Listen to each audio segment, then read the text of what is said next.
Go on, show us what a little shop girl can do. This billionaire CEO just dared Kiera, a mechanic's daughter, to fix an impossible billion-dollar engine his own experts gave up on. With her family's honor and the lives of future pilots on the line, everyone expected her to be humiliated. But they have no idea what she's about to find. After just a few minutes, she looks the CEO dead in the eye and makes a stunning claim that silences the entire room. This engine isn't broken. What she reveals next is a deadly secret that will shock everyone. The air in Monroe's aircraft repair always smelled the same.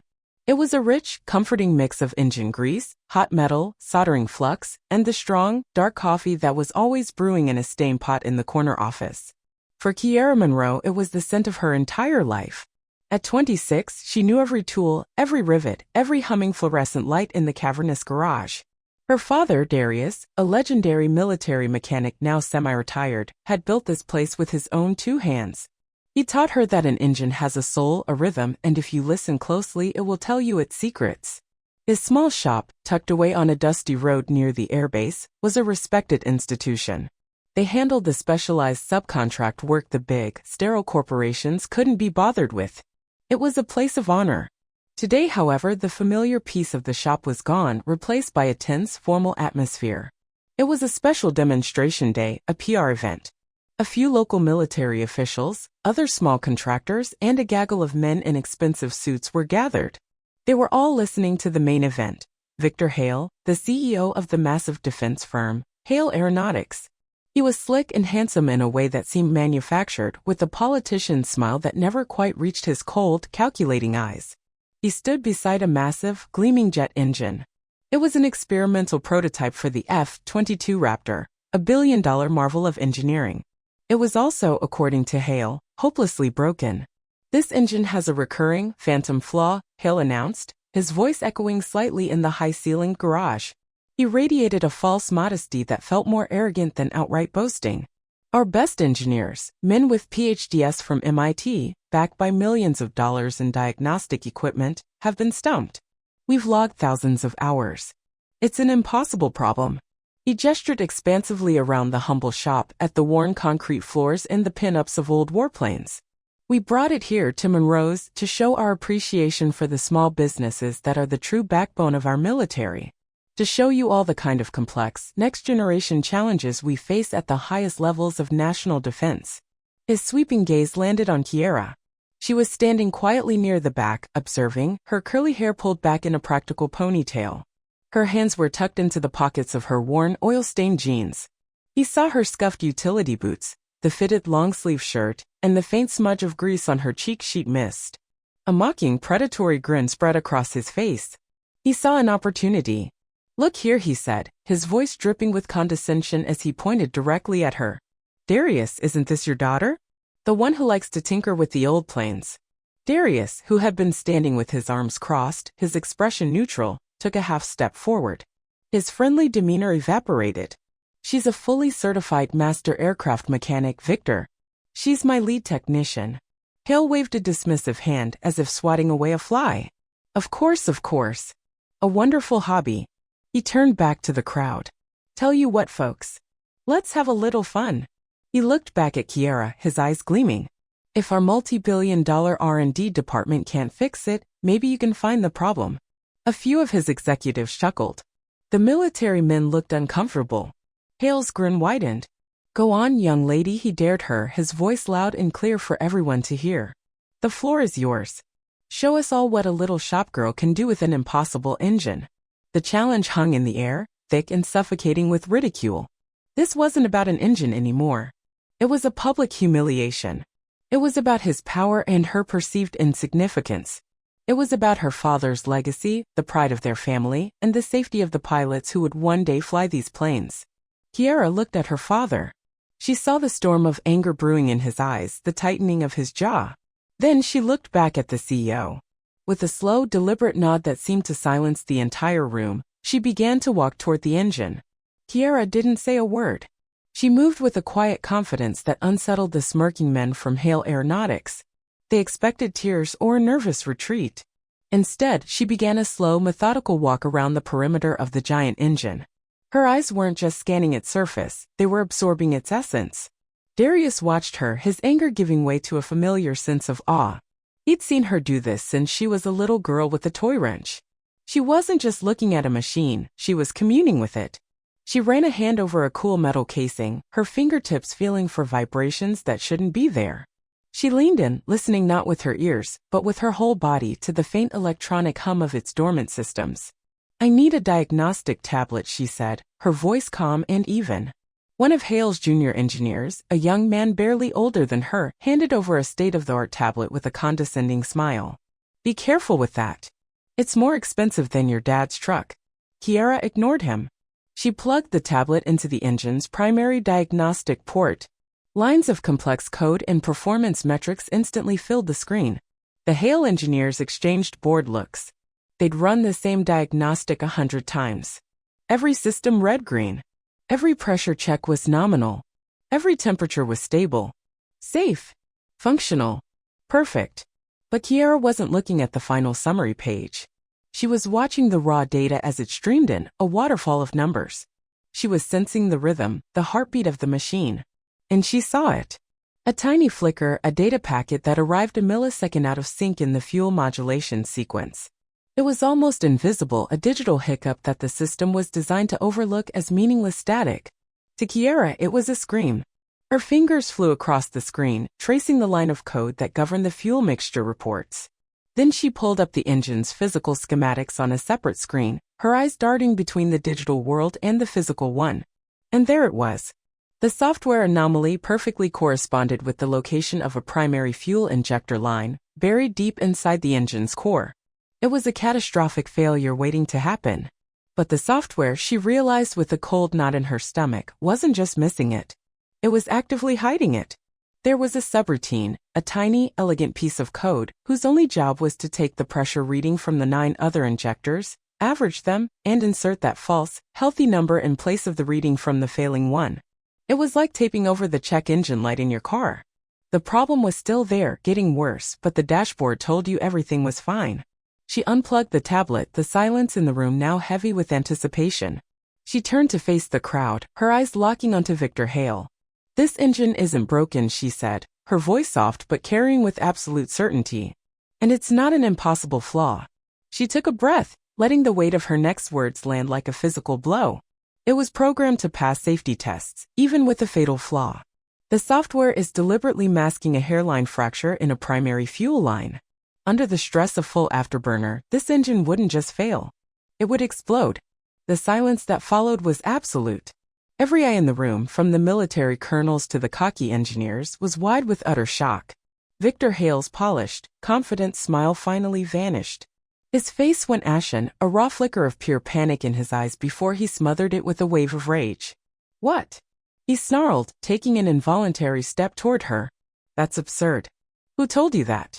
What disgruntled engineer from my company has been whispering in your ear?" He wasn't asking a question.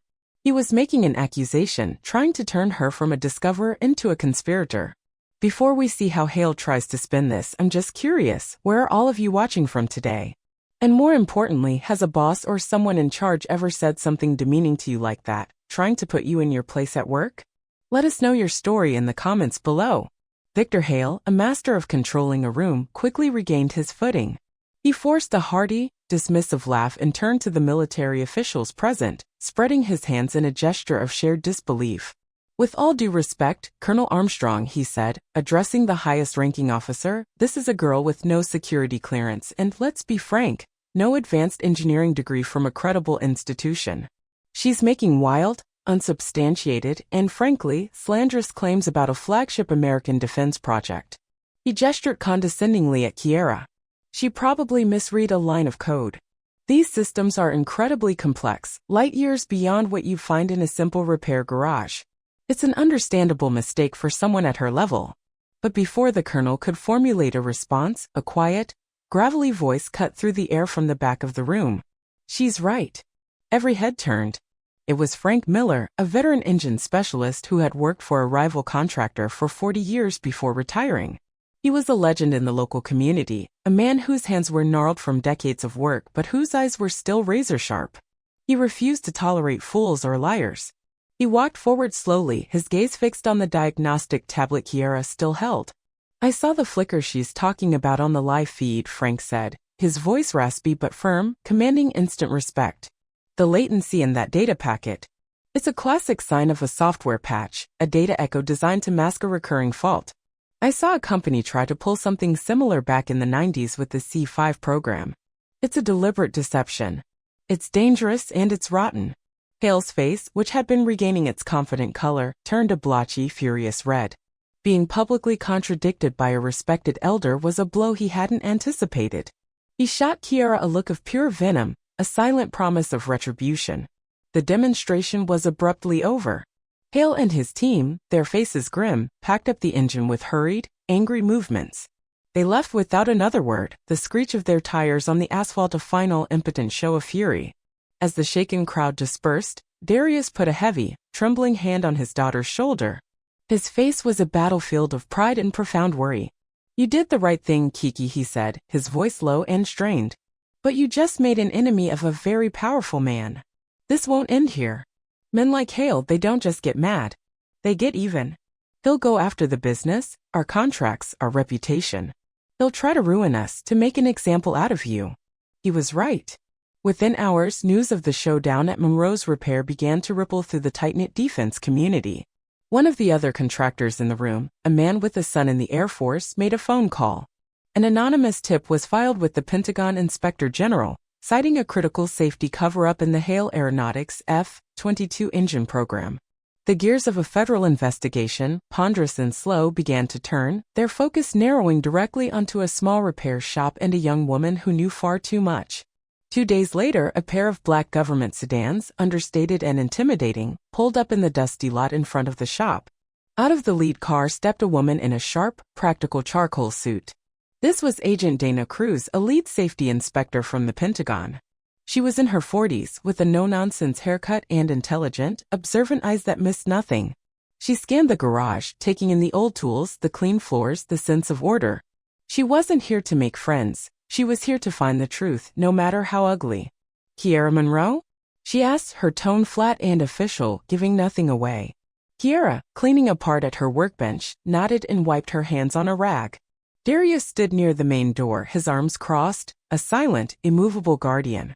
I'm here about an anonymous report regarding an F-22 prototype engine, designation XA-101, Agent Cruz stated, getting straight to business.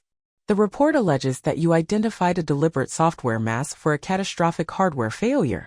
I need you to show me precisely what you found. Victor Hale and 2 of his top lawyers were already there, having been summoned by the Pentagon. They stood off to the side, looking impatient and smug. Agent, with all due respect, this is a colossal waste of your time and taxpayer money, Hale said smoothly, stepping forward.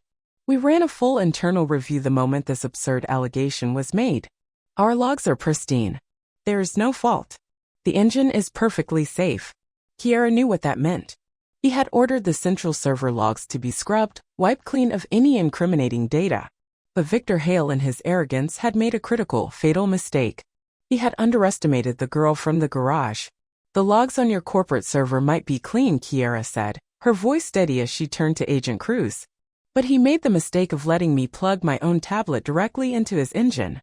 She walked over to a scarred, decade-old laptop sitting on her workbench. It was slow, dented, and covered in stickers, but it was hers. I took a snapshot, a raw data mirror of the diagnostic stream before the engine's onboard software had a chance to filter it and lie. Hale's smug expression froze. A muscle in his jaw twitched. He hadn't thought of that. He was so focused on controlling his own multi-million-dollar systems, he never considered the threat of a simple, offline copy on an old, beat-up personal computer. He shot a panicked, almost imperceptible glance at one of his men, a large stone-faced man in a tight suit who was pretending to examine a wall calendar. The man gave a slight, almost invisible nod. The message was sent. Agent Cruz's professional demeanor broke for just a second, a flash of keen interest in her eyes. Ms. Monroe, she said. Show me. As Kiera gently opened the old laptop and pressed the power button, the tension in the room became a physical presence. The whirring of the old fan was the only sound. The proof of Hale's crime was on that hard drive. As the screen flickered to life, Hale's man started. This is where it gets intense. If you want to see what happens next and how Kiera protects that evidence, take a quick second to hit that subscribe button. You won't want to miss the rest of this. Just as the man's hand reached for the laptop, Agent Cruz moved with startling speed, stepping directly into his path. She didn't draw a weapon, but she didn't need to. Her body language was a solid wall. "Stay where you are," she ordered, her voice low and cold as steel. The man froze, his eyes wide, caught off guard by her swift intervention. The silent confrontation lasted only a second, but the message was unmistakable. Kiera and her evidence were now under the full protection of the United States government. For the next hour, Cruz and her tech expert huddled with Kiera over the old laptop. With every line of corrupted code and every falsified pressure graph Kiera explained, the agent's face grew more grim. It was all there, laid bare, a cynical, calculated deception that put profit margins ahead of pilots' lives. When Cruz and her team finally left, promising to be in touch, a new kind of quiet fell over the shop. It wasn't peaceful, it was heavy with dread. The immediate danger had passed, but the real war was just beginning. That evening, as Darius was locking up, he noticed a dark sedan parked across the street under a streetlight. It had no reason to be there. An hour later it was still there. They were being watched. The next morning, their primary parts supplier, a company they'd worked with for 20 years, called and canceled all their accounts, citing new corporate policies. Hale was starting to squeeze them. That night, Kiera found her father in his small office, staring out the window at the watching car, his shoulders slumped with a weight she had never seen him carry before. "Maybe I was wrong," he said, his deep voice thick with a rare uncertainty. "All these years I taught you to stand up, to be proud of your work. But I never faced a snake like Hale. Maybe I should have told you to keep your head down. To just let it go for your own good." Kiera came and stood beside him, looking out at the shadowy car. She put her hand on his arm, feeling the tension in his muscles. "You taught me to do the job right or not at all, Dad," she said softly, her voice a balm on his fear. "You taught me that a mechanic's signature on a maintenance log is a sacred promise. That soldiers and pilots trust us with their lives. What kind of person would I be if I saw something that could kill them and just said nothing to protect myself?" She met his gaze in the reflection of the dark window. "You taught me that right is right. You weren't wrong, Dad. You were never wrong." A tear of fear and pride welled in the corner of Darius's eye, and he pulled her into a fierce, protective hug. The next day, Agent Cruz called with an urgent, non-negotiable directive. "You're not safe there," she said, her voice stripped of all pleasantries. "Hale is connected, he's leaning on people. We're moving you both to a secure military guest house until the congressional hearing." That night, Kiera and Darius packed a single duffel bag each. Kiera paused, grabbing a framed photo of her mother. Darius took a small, tarnished medal his own father had brought back from Korea. They left the shop they loved, the place that held the ghosts of their family and the sweat of their labor, and were driven away into the darkness in another black sedan. As they pulled away, Kiera looked back at the darkened garage, a hollow ache in her chest, wondering if she would ever set foot in her home again. The congressional hearing room was a cathedral of power. The dark wood paneling seemed to absorb all sound, the ceilings were impossibly high, and the raised dais where the committee sat felt like a judge's bench. Victor Hale was already there, flanked by a team of 5 immaculate, predatory lawyers. He looked perfectly at ease, laughing with a senator he knew from the golf course, projecting an aura of untouchable confidence. He was in his element. When Kiera's name was called, she walked to the witness table alone. She wore a simple navy blue blouse and dark slacks, looking like an island of simple truth in an ocean of performance and politics. The cameras from the press gallery all swiveled to focus on her. Hale's lead lawyer, a man with silver hair and a cobra smile, began the questioning. "Miss Monroe, for the record, you have no degree in aeronautical engineering, is that correct? You possess no credentials in advanced software design? You are, for all intents and purposes, a simple garage mechanic." The word simple was laced with poison.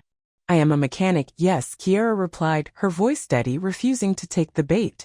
"And you expect this committee and the American people to believe that you, a mechanic from a small backwater shop, found something that the world's leading engineers at a multi-billion-dollar corporation somehow missed?" The lawyer paced before her. "Isn't it more likely, Miss Monroe, that you were simply seeking attention? Or perhaps a financial settlement? A payday?" The accusation hung in the air, designed to paint her as an unqualified, greedy opportunist. Kiera felt the burn of hundreds of eyes on her, judging her, dissecting her. But she drew strength from her father's lessons.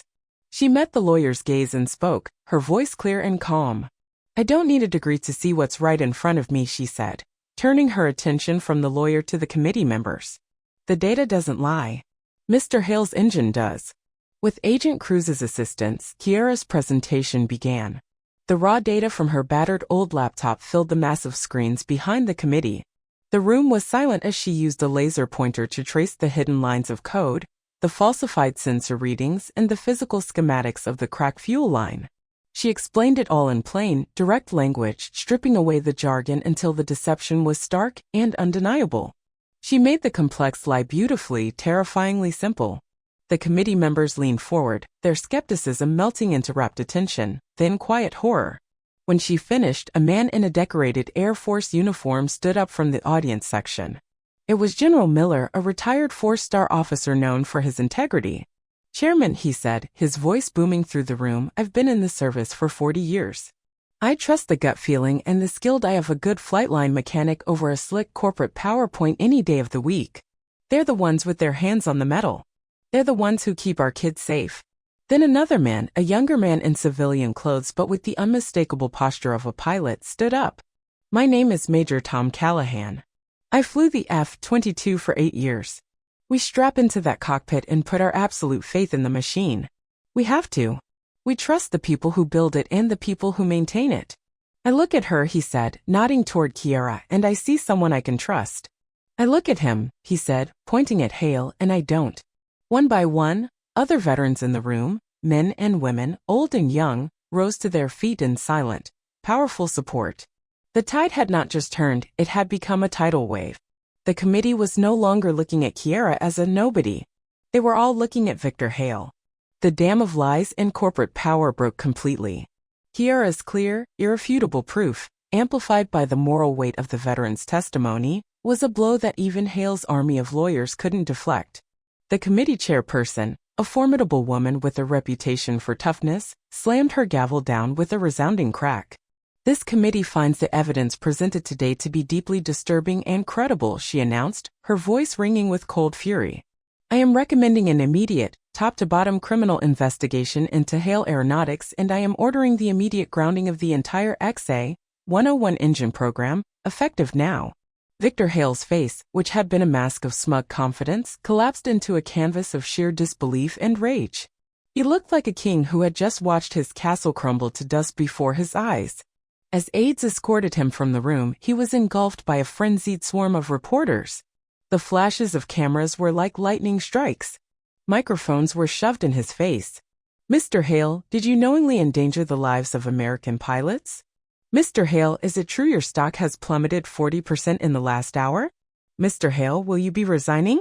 The man who had been untouchable, a giant of industry, was publicly and spectacularly ruined. The story exploded across the nation. It was the lead item on every news channel. The headlines were stark and sensational. "Garage Whiz Kid exposes massive defense scandal," and "The Monroe Doctrine: How One Woman's Integrity Saved a Generation of Fighter Jets." Kiera was no longer the little shop girl. She was a national hero. A few days later, Kiera and Darius were back in their shop, now with a discreet military police car parked out front for their protection. A group of active-duty pilots from the nearby airbase showed up, their flight suits smelling of jet fuel and professionalism. Their leader, a young but serious-faced major, stood before Kiera. "Ma'am," he said, his voice thick with sincere respect and emotion. "My squadron, we just wanted to come by and thank you. You have no idea what you did for us. In our line of work, you have to trust the machine. You made sure we could. You had our backs. You saved lives. Maybe even some of ours." Another pilot, a young woman, added, "I have 2 kids at home. Thank you." Kiera, overwhelmed, could only nod, her eyes flooding with tears. Darius stood beside her, his arm wrapped tightly around her shoulders. He looked at the faces of these young, brave pilots, then at his daughter, the woman he had raised. A single, proud tear traced a path through the grime and lines on his weathered cheek. It was the culmination of his life's work. The smug CEO was ruined, his empire in flames, but the real victory was standing right here in his garage in the grateful eyes of the men and women his daughter had protected. In the weeks that followed, the fallout for Hale Aeronautics was a corporate apocalypse. Government contracts worth billions were canceled. The board of directors was purged, and Victor Hale himself was facing a battery of federal charges, from fraud to reckless endangerment. The entire defense industry was shaken, forced into a new era of accountability. Agent Dana Cruz visited the shop one last time. This time, her professional demeanor was replaced by a warm, genuine smile. The Pentagon has officially adopted what they're calling the Monroe Protocol as a new standard for all third-party hardware and software verification, she told Kiera. Your method. And they wanted me to extend another offer. She handed Kiera a crisp, official envelope. Inside was a formal offer for a newly created civilian position, Senior Oversight Advisor for the Pentagon's Defense Integrity Task Force. It was a prestigious, high-paying job with immense power and responsibility. A direct path from her small, greasy garage to the very heart of the nation's defense apparatus. Kiera read the offer, a small, thoughtful smile playing on her lips. She was deeply honored. But she looked around the familiar shop at the comforting clutter of tools, the smell of grease, her father humming as he happily tinkered with the engine of an old Cessna. She saw her workbench, her old laptop. This was her truth. She carefully folded the letter and handed it back to Agent Cruz. Thank you, Agent. It's an incredible honor, really, she said humbly. But I think I'll decline for now. The answers aren't in boardrooms or in meetings. The answers are out here. In the grease, in the hum of a well-tuned engine. I need to be here, where the real work gets done. Cruz nodded, a look of deep respect in her eyes. She understood. The offer stands, Kiera. Permanently. Whenever you're ready. As Agent Cruz prepared to leave, she paused at the door and turned back, a thoughtful, intriguing look on her face. You know, she said, her voice dropping slightly, while my team was digging through Hale's financials, we found some strange, heavily redacted payments. To another major contractor. A company that builds the navigation and guidance systems for our Navy's Aegis-class destroyers. Their test results have been a little too perfect lately. Smells familiar, doesn't it? She let the words hang in the air, a new mystery waiting to be unraveled, a new thread to be pulled. Kiera looked over at her father, who had overheard and was now giving her a knowing, supportive look. The fight she had just won was over. But she had a powerful feeling that her work was just beginning. What an incredible story of standing up for what you believe in. True integrity is rare and powerful. If you love seeing the underdog get a well-deserved win, I've put a link to a whole playlist of our best underdog stories down in the comments for you. Be sure to check it out.